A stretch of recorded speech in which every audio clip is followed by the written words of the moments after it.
Hello! We're praying for sound first time. Will there be sound? Oh, it's just the agonizing moments, isn't it, where we wait and see if the comments say, "You're very quiet, you're silent." Does this hair look ridiculous? I don't know. Um, Hello, everyone. Welcome to chapter 2 of Laura Lexx Writes You a Book. How are you? How's your week's been? I've been looking over the comments to see Ben's not very well. Sorry about that, Ben. Lisa's having a spicy curry. Catherine's eating. We've got some newbies. Hello, newbies. Hello, Becky. Hello, Stephen. We've got some lovely new faces in the chat. It's nice to see you all. How's my week been? My week has been busy, very busy. Thank you all for your lovely comments on Mock the Week. That was nice and fun to do. That was lots of lovely fun to do. Hello, Philippa. Hi, Carol. Yeah, it's been intense. I enjoyed sitting down to write the chapter actually yesterday. Tom's away, my husband, and I don't know what to do with myself when he's away. I just end up working all day because there's nobody at home to say, should we stop and watch something now? So I just work all evening. So today I thought, do you know what? I'm gonna make the live stream the last thing I do. So I'm stopped after this. And then I ran out of work to do about an hour before. So I've already had a glass of wine, but I was feeling quite pleased with myself because the bottle of wine I was drinking from is the same bottle that I just started for last week. So look at me being a very responsible drinker through the week. Hurrah, hurrah. So hello everyone. Chris, how's Mackie? She's fine. She is quite needy. Mackie's my dog for any new viewers. She's fine. We're currently in the process of changing her food over because when she was a puppy, she had a very delicate stomach and was allergic to a lot of stuff. So she sort of ended up on a fish only diet. And I don't know if you've ever hung out with something that solely eats fish, but it smells all the time. And there's only so much toothbrushing you can do on a creature that doesn't understand the concept of toothbrushing, nor does it want it to be happening.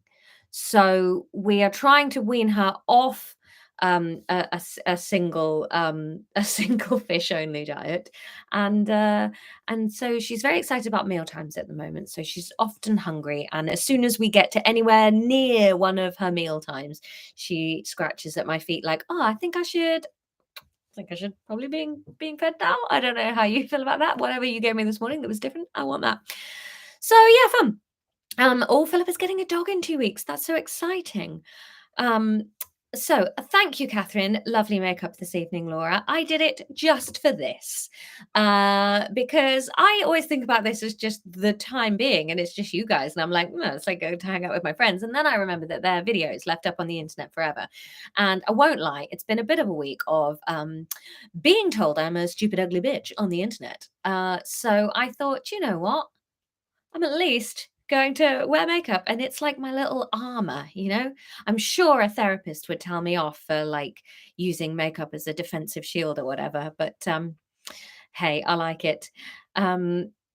Oh, Trev Open Stuff says, "Oh, that's a fart feet waiting to happen. I never tried to change my dog's diet, lol." Yeah, I have been worried about changing her diet. We've been doing it quite gradually and slowly. She's not that farty a dog. It's all mouth end, the smells coming out of Mackie.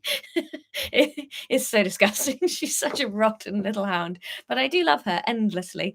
Oh, hello, that's a new name. Hi, Zeki. Welcome to the stream.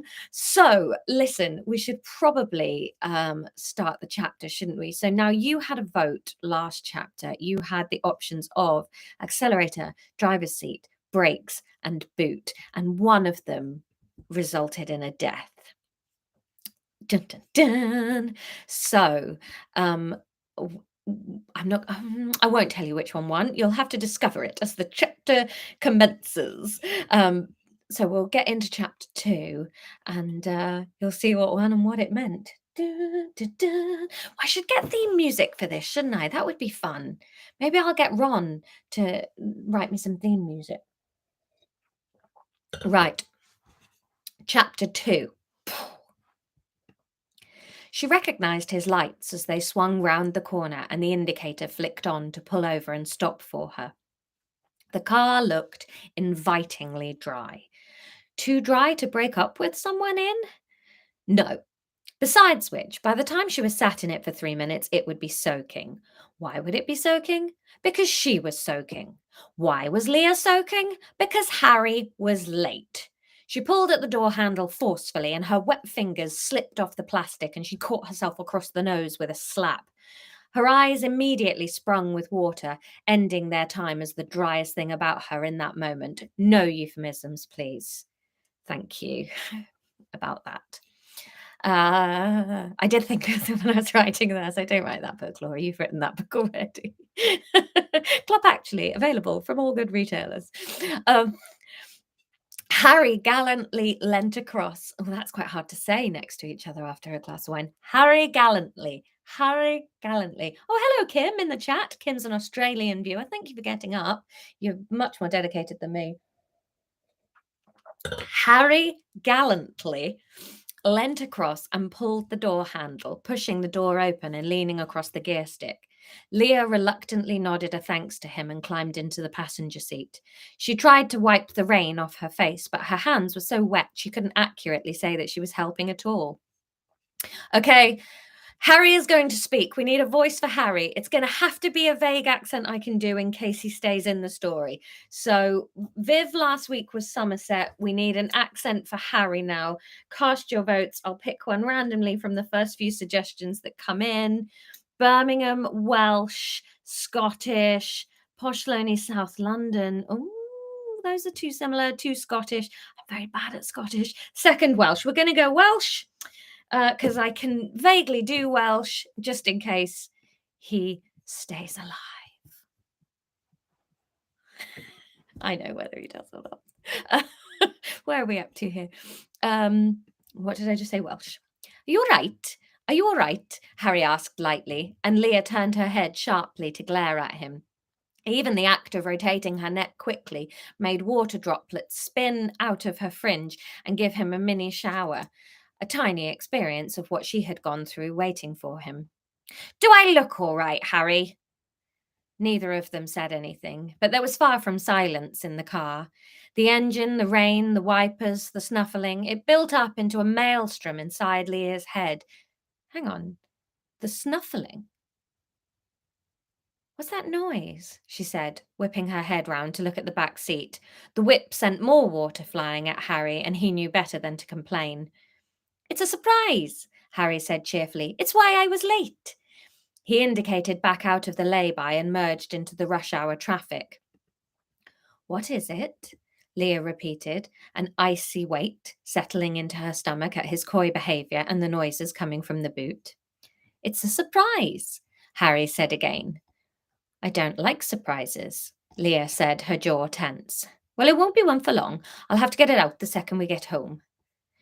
Is it alive? Leah's eyebrows shot up her sodden fringe, pulling more droplets of ever-descending water out of her hair and into her face. There's a lot of Harry hate happening in the comments. Might be, Harry said, irritatingly bending all the syllables round a corner. Okay, so that's might be. Leah groaned. Harry flicked his eyes off the car in front of them and over to Leah. What? Why is there an alive thing in the boot of your car? Leah tried to keep her voice not too grumpy in case there was a reasonable answer. She was feeling more and more convinced there was not going to be a reasonable answer. Oh, don't press it. You'll ruin the surprise, Harry whined. It's not a surprise if you know it's coming, Leah snapped back. It's an impending thing that I'm aware of, which means it's not going to surprise me, so you might as well tell me. This was why Leah had always hated surprises. Well, actually, no, not surprises. Surprises that were actually surprises were fine, if they were good surprises. When something truly leapt out of the blue and into your life and in a wonderful way, brilliant. When someone dangled something but refused to tell you the details, then it was awful. Once someone said there was a surprise, there was nothing Leah could do not to guess what it was, and invariably her imagination was better at conjuring up what she might want than the surprise giver was. It meant gearing up for some sort of disappointment. That's a typo. Tom's not here to read it to. Some sort of disappointment. She'd always maintained that once you knew a so called surprise was coming, it was better to just know what it was straight away so that you could start looking forward to it and thus elongate the happiness. Harry had other ideas. Now, that bit is based on my own opinions because I happen to think if someone's told you there's a surprise coming, Leah is doing my thoughts there. I just want to know what it is so I can look forward to it. Because if you tell me you're surprising me, I'll start imagining some really, truly brilliant things. And then your surprise probably won't be those things. And then what am I supposed to do? All right, it's a dog, Harry said loudly and angrily. Leah took a moment to compose herself. Oh, I think someone had guessed in the comments. Well done, Becky. Where did I get to? Leah took a moment to compose herself. There was a calmness born of anger descending on her. Whose dog? She asked, her voice just about audible over the traffic and the stormy weather. There was still a chance he was just looking after someone's dog. Ours. She's called Florence. Harry pronounced it so happily that a casual onlooker might have assumed that Leah and Harry had often merrily discussed obtaining a dog called Florence. The onlooker would have assumed the young couple often curled up on the sofa talking about how much they wanted a wonderful canine to love between them, and if only one would drop into their lap/boot, they would name it Florence and all live happily ever after. Leah had no idea what to say. Say something, Harry prompted, and Leah could feel his insecurity in his voice. I don't know what to say, she admitted. You love dogs, Harry proclaimed so vehemently that Leah wondered if she did love dogs. She didn't hate them. Who could hate dogs? But was there anything about her neat life full of clean, tidy books that screamed, please bring a dog into it? A book about a dog, maybe? Why couldn't he have brought her a copy of Call of the Wild? It could be wrapped up nice and neat right now on the parcel shelf, possibly the first time in history that that weird boot divider would have ever been used for an actual parcel. Harry, why did you buy me a dog? I bought us a dog. Why did you buy us a dog? Harry's mouth opened, then he frowned, closed it again, blinked a few times, and opened it again. I felt like we needed something. She felt like her mouth exploded. We did need something, a chat, a talk, a long discussion about our slightly clammy relationship. We didn't need a dog. And why is it in the boot? Are you meant to keep dogs in the boot? Do you have food for it? Is that rolling around in the boot with it too? What breed is it? How old? Where from? How much exercise does it need? Why did you get a dog? Clammy. A byproduct of being a librarian was getting very used to quiet. It wasn't like you became a librarian because you were naturally hushed, but when you were in that environment for 8 hours a day, it often felt weird to come out and then come back to normal volume. As a result, Harry was quite unused to Leah being so loud. Clammy, he repeated into the approximation of silence afforded by the surroundings. Do you think I'm clammy? No, she sighed. Not you, as in your skin is clammy, but we're clammy. Or not clammy. Forget about the word clammy. Something is weird with us. We're on our way out or whatever. And is that what you think? He almost shrieked. We're over. Well, she squirmed. This was not how she'd foreseen any of this going. Well, you must have felt it too. Why? The contents of the boot. I didn't get the dog because I think we're over. I got the dog because we've not been clicking as well as we used to, and we're he petered out. Clammy. He said it so quiet she almost didn't hear it. The rain had slowed a bit, leaving the windscreen wipers less intensely busy and a squeaking sound emitted from one of them at regular intervals. His voice was faint and a little bit heartwarming. She smiled and put a hand over his where it rested on top of the gear stick. Clammy, she confirmed. The relationship, not the hand.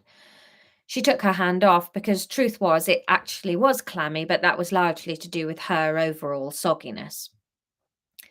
They drove the rest of the journey without talking. Leah felt happier that something had been said. It wasn't her being ungrateful or overreactive or mean or picky or insensitive. Something was wrong. Weirdly, him thinking the relationship might be over made her feel closer to him, in that at least they weren't on completely different pages. There was no driveway for their house, so Harry found a space in the crowded street of cars and edged impressively neatly into the space. I can never do it first time, Leah mused. I think Leah might actually just be me. She can't park and she gets quite angry. And she hates surprises. Well, fake surprises, not surprises, half surprises. Where were we? I think you're all more outraged about a dog being in the boot. I thought that would go down badly. It's not going well. Traditionally, so newbies won't realize this, but traditionally, a listener called Dirkus, yes, who is here, always ends up liking the characters everybody else hates. So I can only imagine at the moment a small essay is being penned for how much Dirkus loves Harry for the comments section, and everybody else will be trying to get rid of him as quickly as possible. Where did we get to? I can never do it first time, Leah mused, momentarily forgetting the weird limbo they were in. He just said, yeah, in response, and it came flooding back in. Were they about to go inside and break up? Would one of them move out tonight? If they were about to go in and break up, was it, in fact, already over? Come on then, let's go in, she said, unclipped her seatbelt and climbed out of the car. Can you grab this bag? He called, pulling a large carrier bag off the back seat. She took it and he pulled out a leash from inside. Oh, God, the dog. In the silent consideration of the possible end of her relationship, she had managed to completely erase the concept of the dog from her mind. Never mind where she and Harry would sleep, break up or not. Where was a dog gonna sleep? Harry opened the boot and the dog bounded straight out of its confinement and into the road. Uh-oh. Somebody voted death. No, I'm just joking. I would never kill a dog. God, can you imagine? I'd kill loads of human characters, but not a dog. Oh, God! Leah spun round and watched the dog head straight into one of the gardens. Call it back! She looked at Harry, worried. Oh dear, the comments have gone mad. It's fine, the dog survives. Probably. Woo! No, it does. Do you look mad? Of course I wouldn't kill a dog. Where were we? Oh God! Leah spun round and watched the dog head straight into one of the gardens. Call it back! She looked at Harry, worried. It wasn't a busy street, but there was the occasional car. As much as she didn't want a dog, she didn't want a dog to get hurt because they were irresponsible owners. Florence! He called. The dog didn't look up. She's not trained yet. Leah checked for cars and then picked her way through the puddles and across to where the dog was neck deep in a hydrangea. Any drying out she had done in the car was being negated by the drizzle, the puddles, and, oh good, the dog shaking. Brilliant. She slipped her fingers into the collar around Florence's neck. They crossed back to Harry and he unlocked the door. Then the three of them stood in the hall and stared at each other, wondering who would decide what happened next. Well, guess what? It wouldn't be any of those three. Nuh-uh. It'd be you guys. Do-do-do-do. Small trumpet noise. So, no deaths. Well done. You avoided the death trap. Quite literally. So, last time your options were, if it had been Accelerator, Harry was going to have crashed and died on the way to pick her up, leaving her filled with guilt about being angry about him being late, when in fact, he was dead. Driver's seat. They were not going to break up. Interesting. breaks, someone mysterious would have pulled up at the library and needed to get a book out, and Leah would have helped. Who knows where that would have gone? Or boot, he's bought her a dog. You voted dog. Well done, team. Successfully avoided your first death. Now, I thought as it was quite a dramatic first first vote, we'd give you a nice I'd give you a nice vote for this one. So you get to choose now what breed of dog is Florence. How exciting! So your choices are: is Florence a golden retriever? Mm. Is Florence a Jack Russell? Ooh. Is Florence a pug? Or is Florence a spaniel? How exciting. 4 different types of dog. You get to choose. So if you're new to, I was going to say the show then. It's not a show, is it? The thing. If you're new to the thing, you vote. Don't vote in the live comments now. Vote after the video is posted. Vote like as a proper comment underneath the video so that I can count them up. So your choices: golden retriever, Jack Russell, pug, or spaniel. I've written vague plans for what will happen with each breed. They all will affect the story in different ways. So it's not just an arbitrary, I've planned the next chapter, but you choose the type of breed. The breed will have an effect on the storyline. No deaths this week, though. You are not in charge of a life. So you don't have to worry all week that anyone's going to die. So there you go. What kind of dog is Florence? Thank you all for watching tonight. It's been really lovely. Don't forget to like and subscribe to the video just to help other people find it, and then give your vote underneath whenever you've watched. And if you're catching up, hello, we love you too. Everybody that's watching along a little bit later. Don't forget Lexx Education every Monday. That's my science podcast where I'm learning science from my real life brother Ron. National Treasures on Wednesday. If you like nice cozy things, which I'd imagine listening to this you do, National Treasures is where me and my buddy Will Duggan go on days out and then chat to people about them, and buy my books, Pivot and Club Actually, and that's everything. Okay, cool. Right, I love you all so much, and be very nice to each other. And hey, listen, pick wisely, because some of these dogs are very powerful. I'll see you next week at 9. Love you lots. Bye.